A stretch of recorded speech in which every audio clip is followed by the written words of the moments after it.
Hello, and thank you for joining me on another episode of the Tech Exec podcast.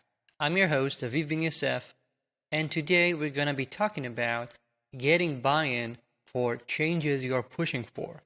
I'm going to say exactly what I mean by that in a second, but before that, I wanted to let you all know that I'll be speaking at the Developer First Tech Leadership Conference in June. You can see a link in the show notes. I'd love to see you there. And it's all virtual, of course, because of the situation. So if you're looking to invest in being a better leader, come on. There's a bunch of great speakers other than myself, and I'd love to see you there and hear your thoughts. With that out of the way, let's talk about buy-in. As leaders, and in fact, even if you're a founder of the company, you have other stakeholders that need to be persuaded so that you can make some changes. I'm not talking about deciding how to organize the tables in your rooms. I'm talking about bigger changes, of course. This might be process changes, organizational changes, whether you want to work in cross-functional teams or not, technological changes like investing in a new tech, changing your stack, and so forth. Some of these require you to get other people's sign off. And not just sign off, you know that sometimes what you really require is true buy-in.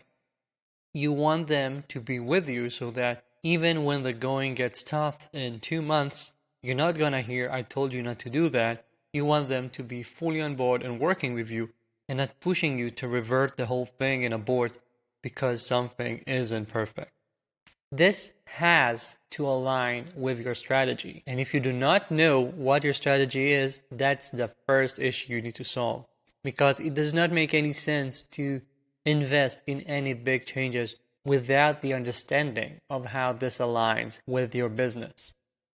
When I work with companies on their strategy, we always make sure to understand what are the strategic factors they need to be focusing on, and then once you have a change that relates to those factors, it makes much more sense for everyone else to understand why it has to be done or what you're trying to achieve here. Start with creating a strategy. By the way, now is a good time to refresh your strategy because there's a pandemic going on. And once you've got a strategy, make sure that your big change aligns with the strategy. Now, in order to know that, you have to define the problem. I see way too many people, even at the C-level, going around and saying, we are going to rewrite this and that. We are going to switch to using microservices. We are going to move into squads, whatever. But these are details. You are talking about the specific operations you are about to perform, but you're not talking about the problem, its value, and how you're going to be better off once you reach the solution. Right? If you want to get a buy-in from your CEO to invest in a technical rewrite, you do not come over and say, this is the best new thing. You come over and say, we are estimating that this will allow us to develop faster within 3 months. We will be able to hire more people more easily, more quickly, because we'll have a tech stack that is actually fun to work on. The framework we're currently using is legacy, is not supported, and will not get any more security updates, so we must move on. By this, you are defining the problem, not the technicalities of what you're going to do. And so you are helping everyone else understand why this is an important thing to work on and why the investment is needed. It also means that you will be better able to define your definition of done. If you know exactly what is the business case issue here, you can show when you've solved it or moved the needle. I've been called a bridge before. I help connect engineering and the business side, and this is a crucial part of it. You want, as a leader, to create true leverage. You want to be a force multiplier in your organization. And that means that you have to understand how to combine those two aspects of your work. So define the problem, make sure you know its business value, and then it is quite straightforward to align it with your strategy if you have everything set into place. Do not discuss the technicalities needlessly. And then the next step in order to get buy-in is to do the work. You cannot simply say we need to do X and expect everyone to say, all right, go right ahead. You have to perform a real risk assessment so that you know what are the risks, how likely are they to happen, how bad is it if one of the risks actually happens, and putting into place the preventive measures and the contingencies so you know what you will do if a risk actually takes place. This is the mature way of pushing for change. Otherwise, your partners and the stakeholders will not have the confidence they need in order to know that you've done your homework, to know that they don't need to keep on prying inside your decisions and then going for the technicalities. This is actually a major point in reducing micromanagement you might be suffering from your own manager. It's a subject for a different episode, but in general, if you, as a leader, if you are a VP of engineering, if you're a CTO and you feel like you are being micromanaged by your own boss, that's an issue that you need to solve with them. But right now, I would say that specifically for these kinds of changes, a key in order to get some progress without solving the micromanagement issue itself is to agree on having autonomy for a specific scope and not being micromanaged there. And to get that, you have to show that you know what you're doing. You have to show that you have taken into account everything that needs to be considered. Once you do that, it becomes easier for everyone else to provide you with the authority to do that. And lastly, you might need to come in prepared to make your case, not just the business value, but also showing that when it's not novel, help them see that this is something that has worked before. Have you done it at previous companies you worked at? Is this de facto the norm at other companies that are in the same state as you are on? Always remember, change is not what people are afraid of.